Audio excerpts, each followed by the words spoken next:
Hello again, Struck. Today I'm bringing you another build for the Railmaster class in Torchlight Frontiers, and this build is the successor of my Conductor of Flames. I've decided to call it Simple and Easy Train and Flame Railmaster build. So it's based around stacking burning, duration, burning chance, combining it with the great flamethrower car and with the shotgun car of the train.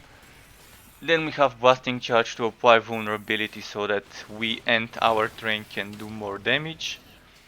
There's also the flaming destroyer relic weapon, the sword, and we're using even the sword smash ability for extra burning and for extra damage that does not require endurance. So we're only using blasting charge for endurance consumption, which means we have hammer spin that's on its own charges, we have two car skills on cooldowns, and we have the sword smash which also is on a cooldown. We can spam that vulnerability and we can also even get some damage done with blasting charge, while our train does all the damage. Hammer spin is a great skill, it can help you escape tough situations while knocking back the enemies that are around you. It can also help you close in the distance between you and an enemy, and it can also help you backtrack your way if you need to during a map. The two train cars I've decided to pick are Flame car and Shotgun car. I do think they go very well with such a build, and they're very nice if you want to focus on the damage side of the train. Alternatively, if you really don't like Sword Smash, you can just use Ghost Train, although it will not allow you to do as much busting charge spamming as you might want to. Ghost Train uses 4 endurance charges, busting charge uses 1. So if you do a Ghost Train, then you would have to kind of wait a bit before you can do another. Whereas with busting charge, you can kind of almost spam it if you have some endurance regen items. Since this is a fire-oriented build, the relic weapon of choice would be the Flaming Destroyer. The skill pointer, the relic pointer location you're seeing here is not the ideal one, so if I were to use Sword Smash, which I prefer to use for this build, I would go for 5 points in Sharper Blade, 0 points in Destroy More, and go for max cooldown reduction with 10 points in Destroy Faster, then 5 points in Lingering Blaze, and 10 points in both Firestarter and Smolder. Ideally, if you are not using Sword Smash, you probably would be using something like Flying Pix or maybe even Ghost Train. I do like using Ghost Train every now and then with this setup instead of Sword Smash. But if you're using Ghost Train, you can't spam Blasting Charge as much as when not using Ghost Train. So keep that in mind, it will use a lot of endurance. There's also option to use Pound if you feel like it, but I think Blasting Charge and Sword Smash is better because Sword Smash doesn't use endurance. Hammer Spin doesn't use endurance. Those two flame car skills, Shotgonne and Flamethrower, do not use endurance, they have cooldown. So the only thing with endurance is blasting charge, so you can kind of spam it to debuff the enemies with vulnerability and do some AoE damage while doing so. The alternative choice, as you're seeing on your left hand side, would be 5 points Sharper Blades, 5 points Ignition, 10 points Lingering, 10 points Firestarter and Smolder, or 10 points for Sharper Blade. But if you think you don't need the crit chance, by all means go with 10 points Ignition Source. Unfortunately, you have to spend points here in order to unlock Lingering Blaze and go further down. So that's kind of the case. But of course, don't take my suggestions as the way this build needs to be played. Just figure out what works best for you and stick to it, and make the build your own. Since this is a conductor build, I strongly suggest maxing out all train cars. Even if you're not using the other cars, such as the mortar and shield car in this case, they would give you more damage. This gives you more damage when near your train, this gives you extra active train skill cooldown. So in a way it gives you this active, which is shoot a single large slug that pierces enemies, the one that you use from your skill bar. It reduces the cooldown of it. This also gets its cooldown reduction, reduced by this skill being maxed out. 30% is a lot of cooldown reduction, so there's huge bonus from maxing this one. This one also gives you damage to the passive skill, so if you see, each card has active and passive. So those passive skills also get boosted, so it's worth spending those 60 points to max out this. Then what would be useful for us from this tree? Of course, Hammer Spin. It gives you Rail Hammer damage boost as a passive, and it also gives you some extra duration for Hammer Spin. So you can basically keep it up all the time for extra movement speed. It also is great for escaping enemies, not just for letting you move faster. And it knocks them back, so when you wanna escape, it's perfect. Then there's Busting Charge, I do love it. It's applying vulnerability, and there's items that give you extended duration to that vulnerability that you can equip, which is very nice. Then there's Flying Pixie, which gives you endurance recharge rate. So those three skills I strongly suggest maxing out when you have the skill points to do so. And decide for yourself what you need to level up first. Ideally I would put some points here, then immediately start pumping more points and more points until I can unlock Shotgonne car. And I would just level those up as 1-pointers for now. Then immediately start putting points into Shotgonne car, and as soon as I unlock Flamethrower car, I would try to max it out. When Flamethrower car is maxed out, I would max out Shotgonne car. And in between I would put 1 point here and just add Hammer Spin, Air and Busting Charge as 1-pointers.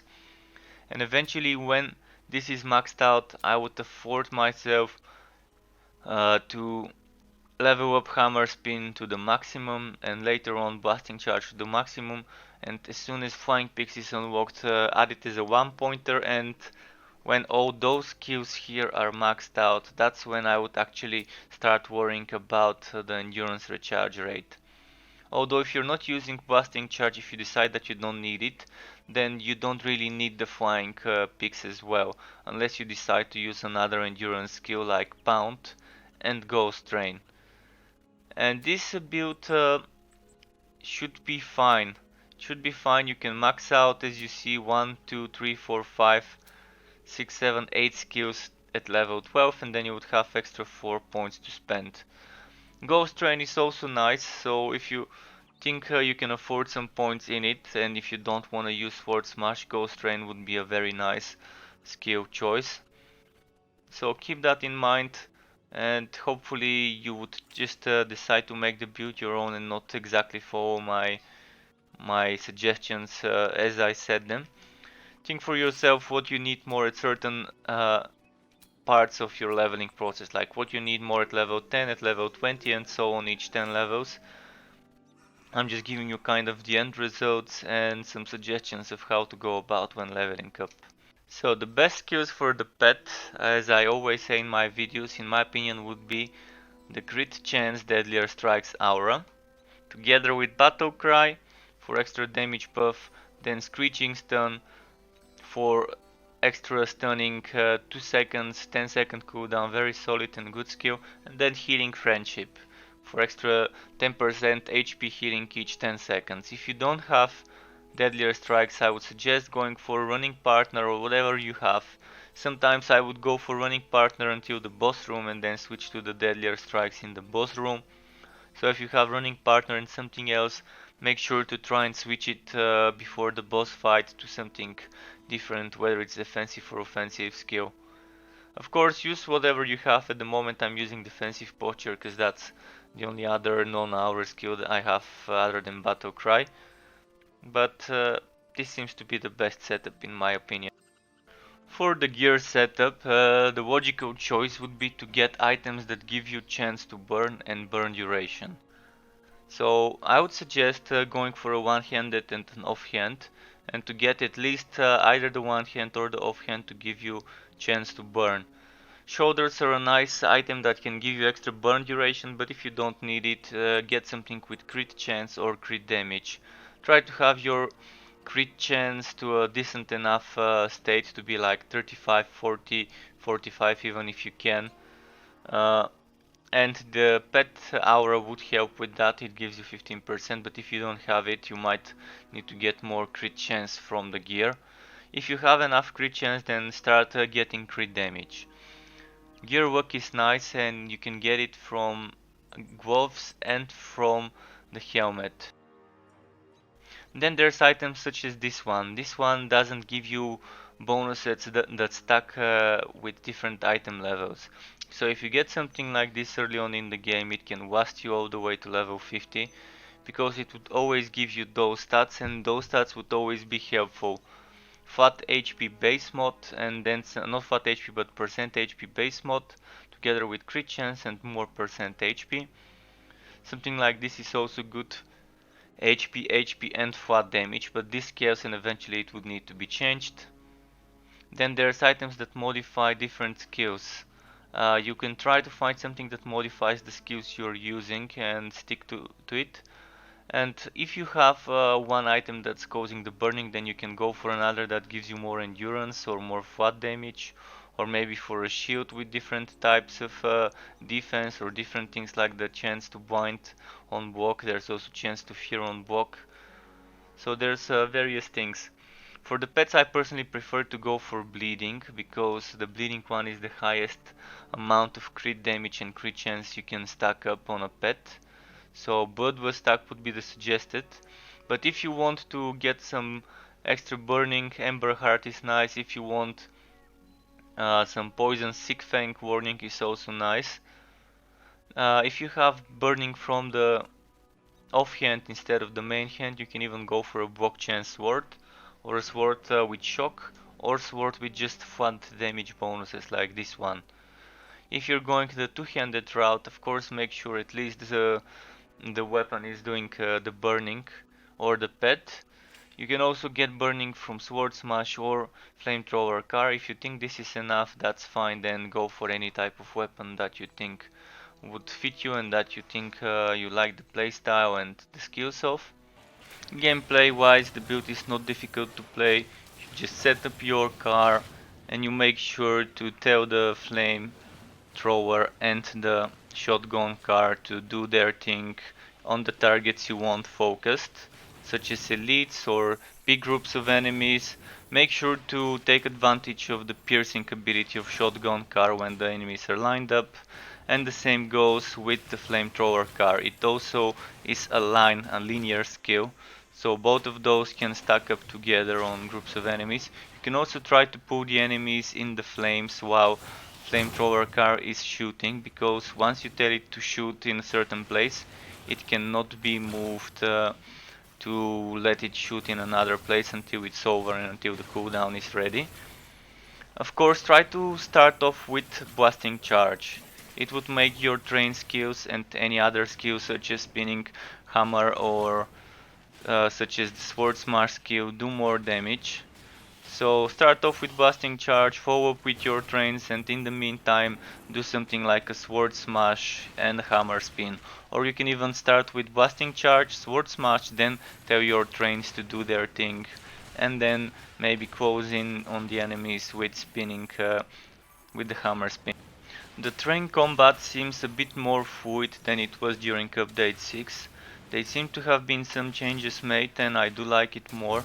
I do enjoy this build much more when I was making my Conductor of Flames build video, which this is kind of based on. And of course make sure to keep attacking when needed to proc those burning flaming destroyer procs. If you're not using a flaming destroyer, make sure to then replace sword smash with something like a venomous maw or with the spinning blade. It will also go well with this build if you have other means of burning and other means of proccing the other relic weapons skills. So this is kind of it in regards how to play the build.